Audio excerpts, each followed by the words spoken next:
ಒಂದು ಮಿಸ್ಟೇಕ್ ಮಾಡ್ತೀರಾ. You write among a troop of black crows ಅಂತ ಬರೀತೀರಾ. Please don't mention the word black. Crows ಅಂದ್ರೇನೆ ಅದು ಬ್ಲ್ಯಾಕ್ ಅಂತ ಆಗುತ್ತೆ. This is by writing black crows you are committing the mistake of redundancy. ಅಂದರೆ unnecessary use of ವರ್ಡ್ಸನ್ನು redundancy ಅಂತ ಹೇಳ್ತಾರೆ. ಆ ಮಿಸ್ಟೇಕ್ ಮಾಡಬೇಡಿ. ಹಲೋ ಎವ್ರಿವನ್, ಇವತ್ತು ನಾವು ಒಂದು ತುಂಬ ಇಂಪಾರ್ಟೆಂಟ್ ಪ್ರಶ್ನೆ ಉತ್ತರನ ನೋಡೋಣ. ಯಾವುದು ಇದು ಅಂದರೆ ರೋಮಿಯೋ ಅಂಡ್ ಜೂಲಿಯೆಟ್ ಪಾಠದಲ್ಲಿರುವ ಪ್ರಶ್ನೆ. Both Romeo and Juliet use contrasting images to express their appreciation and admiration for each other in Romeo and Juliet illustrate. ಈ ಪ್ರಶ್ನೆಗೆ ನಾವು ಉತ್ತರ ನೋಡೋಣ. ಮೊದಲು ನಾನು ಈ ಪ್ರಶ್ನೆಗೆ ಉತ್ತರನ ಹೇಳಿ ನಂತರ ನಾನು ಇದಕ್ಕೆ ಎಕ್ಸ್ಪ್ಲನೇಷನ್ ಕೊಡ್ತೀನಿ. ಅವಾಗ ನಿಮಗೆ ಉತ್ತರನೂ ಕಲ್ತ್ಕೊಂಡಾಗುತ್ತೆ, ಹಾಗೆ ಅದರದ್ದು ಅರ್ಥನೂ ಗೊತ್ತಾಗುತ್ತೆ. ಅರ್ಥ ಗೊತ್ತಾದರೆ ನೀವು ಈ ಉತ್ತರನ ಮರೆಯೋದಿಲ್ಲ. ನೋಡೋಣ. In William Shakespeare's Romeo and Juliet, both protagonists use contrasting imagery of light and darkness to express their intense love. First, Romeo's perspective nodana. When Romeo first sees Juliet, he is mesmerized by her beauty. He says she teaches the torches to burn bright. He uses a striking contrast by comparing her to a snowy dove among a troop of crows. He further describes her as a rich jewel hanging on the ear of an Ethiop, highlighting her radiance against the dark night. Now let's move on to the Juliet's perspective. Juliet considers Romeo as day in night. She compares him to a new snow on a raven's back, showing his purity against the darkness.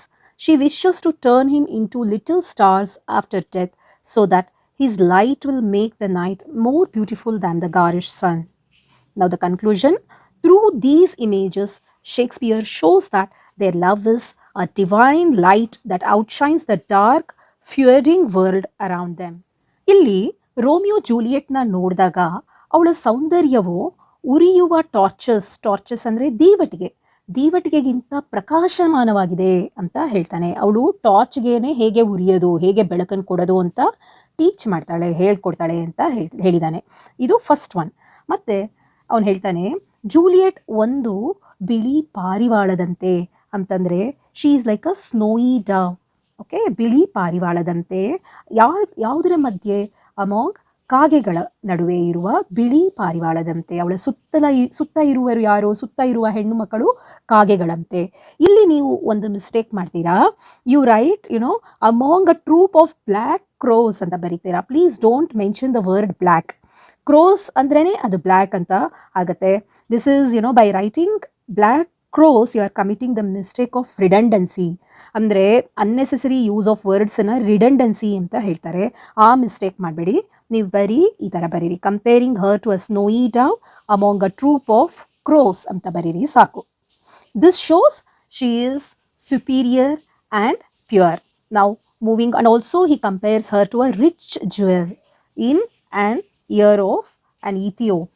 ಅಂತಂದರೆ ಅವಳು ಹೇಗೆ ಒಂದು ಒಡವೆ jewellery ಹೇಗೆ ಪಳಪಳ ಅಂತ ಹೊಳೆಯುತ್ತೋ, ಕಪ್ಪಗಿರೋರು ಆ ಒಡವೆನ ಹಾಕೊಂಡ್ರೆ, ವಜ್ರ ಅಥವಾ ಮಾಣಿಕ್ಯನ ಹಾಕೊಂಡ್ರೆ ಹೇಗೆ ಹೊಳೆಯುತ್ತೋ ಹಾಗೆ ಅವಳು ಹೊಳೆಯುತ್ತಿದ್ದಾಳೆ ಅಂತ ಡಿಸ್ಕ್ರೈಬ್ ಮಾಡ್ತಾಳೆ. ಜೂಲಿಯೆಟ್ ರೋಮಿಯೋನ ಹೇಗೆ ಡಿಸ್ಕ್ರೈಬ್ ಮಾಡ್ತಾಳೆ ಅಂತಂದರೆ the imagery used R day in night. ಅಂತಂದರೆ ರಾತ್ರಿಯಲ್ಲಿ ಕಂಡ ಹಗಲಿನಂತೆ ಅಂತೆ. ರಾತ್ರಿ ಹೇಗಿರುತ್ತೆ? ಕಪ್ಪಗಿರುತ್ತೆ, ಕಗ್ಗತ್ತಲೆಯಾಗಿರುತ್ತೆ. ಅಂತಹ ರಾತ್ರಿಯಲ್ಲಿ ಜೂಲಿಯೆಟ್ ಪಾಲಿಗೆ ರೋಮಿಯೋ ಕತ್ತಲೆಯಲ್ಲಿ ಬರುವ ಬೆಳಕಿನಂತೆ. He is the day in night. ಆಮೇಲೆ ಕಪ್ಪಾದ ರೇವನ್ ಹೇಗಿರುತ್ತೆ? ಕಪ್ಪಗಿರುತ್ತೆ. ಆ ಕಪ್ಪಾದ ರೇವನ್ ಬೆನ್ಮೇಲೆ ಬಿಳಿಯ ಮಂಜು ಹೇಗೆ ಕಾಣುತ್ತದೋ ಹಾಗೆ ರೋಮಿಯೋ ಕಾಣಿಸ್ತಾನೆ. So he is a new snow on a raven's back. Raven ಅಂತಂದರೆ ಕಪ್ಪಗಿರುವ ಹಕ್ಕಿ, ಕಾಗೆ ಅಂತ ಹಕ್ಕಿ. ಅದು ಹೇಗೆ ಎಷ್ಟು ಕಪ್ಪಗಿರುತ್ತೆ ಅಂತಂದರೆ ಅದ್ರ ಮೇಲೆ ಸ್ನೋ ಬಿದ್ದರೆ ಅದು ಎದ್ದು ಕಾಣುತ್ತದೆ. ಅದು ಏನು ತೋರಿಸುತ್ತೆ? ಅವನ ಪ್ಯೂರಿಟಿನ ತೋರಿಸುತ್ತೆ, ಅವನೆಷ್ಟು ಪ್ಯೂರ್ ಅಂತ ತೋರಿಸುತ್ತೆ. And Romeo is the white snow and the night is the black raven. ಆಮೇಲೆ ಅವಳು ರೋಮಿಯೋನ ಸೌಂದರ್ಯವನ್ನು ನಕ್ಷತ್ರಕ್ಕೆ ಹೋಲಿಸ್ತಾಳೆ, ಲಿಟಲ್ ಸ್ಟಾರ್ಸ್. ಇಡೀ ಜಗತ್ತು ಕತ್ಲೆನ ಪ್ರೀತಿಸುತ್ತದೆ, ಮತ್ತು ಪ್ರಕಾಶಮಾದ ಸೂರ್ಯವನ್ನು ಮರೆತು ಬಿಡುತ್ತದೆ. ಯಾವಾಗ? When Romeo is turned into little stars. ರೋಮಿಯೋನ ನಕ್ಷತ್ರಗಳನ್ನಾಗಿ ಮಾಡಿದ್ದಾಗ ಆಗ ಇಡೀ ಜಗತ್ತು ಸೂರ್ಯ, ಗಾರಿಶ್ ಸನ್, ಬ್ರೈಟ್ ಸೂರ್ಯನ ಮರೆತು ರಾತ್ರಿನೇ ಪ್ರೀತಿಸೋದಕ್ಕೆ ಶುರು ಮಾಡುತ್ತೆ ಅಂತ ಹೇಳ್ತಾನೆ. ಹೀಗೆ ಶೇಕ್ಸ್ಪಿಯರ್ ಅವರು ಲೈಟ್ ಆ್ಯಂಡ್ ಡಾರ್ಕ್ ಚಿತ್ರಣನ ಬಳಸಿ ಅವರಿಬ್ಬರ ಪ್ರೀತಿ ಎಷ್ಟು ಶ್ರೇಷ್ಠವಾದದ್ದು ಅಂತ ವಿವರಿಸಿದ್ದಾರೆ. Okay, in short they represent light in a world of darkness and hate. ಇಲ್ಲಿ ಫ್ಯೂರ್ಡಿಂಗ್ ಅಂತಂದರೆ fighting, the enmity in the world around them.